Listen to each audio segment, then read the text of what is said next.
presented by Open Music। अपन music के हई कलाकार डीजे साजन राजा डीजे साजन राजा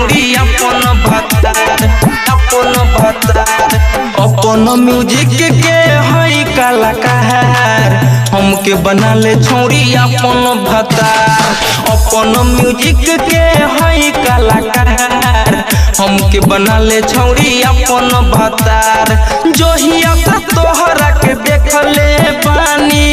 जोहिया से तोहरा के देखले पानी उड़ गइल दिलवा के चैन करार अपन म्यूजिक के हई कलाकार हमके बना ले छोड़ी अपन भतार अपन म्यूजिक के हई कलाकार हमके बना ले छोड़ी अपन भतार डीजे साजन राजा डीजे अपन म्यूजिक के हई कलाकार हमके बना ले छोड़ी अपन भतार सोलह के उमिरिया तिरछी नजरिया गोरे गोरे गाल रे चले लो जैसे मटक के नागिन जही सन चाहल रे नागिन जही सन चाहल रे नागिन जही सन चाहल रे सोलह के उमिरिया तिरछी नजरिया गोरे गोरे गाल रे चले लो जैसे मटक के नागिन जही सन चाहल रे नागिन जही सन चाहल रे नागिन जही सन चाहल रे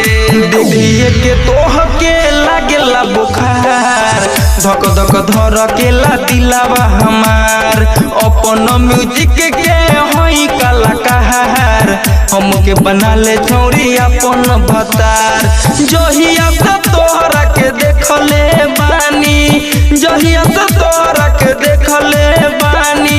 उड़ गइल दिलावा के चैन करार अपन म्यूजिक के हई कलाकार हमके बना ले छोड़ी अपन भतार अपन म्यूजिक के हई कलाकार हमके बना ले छोड़ी अपन भतार अपन म्यूजिक के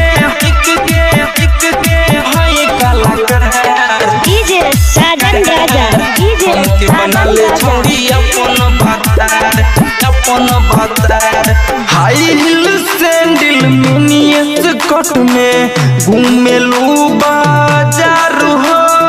तोहर फेरा में रहता रे सूरज की ही तो कहार हो सूरज की ही तो कहार हो सूरज की ही तो कहार हो हाई हिल सैंडल मिनियस कट में घूमेलू बाजार हो तोहर फेरा में रहता रे रवि संगीत कहार हो रवि संगीत कहार हो रवि संगीत कहार हो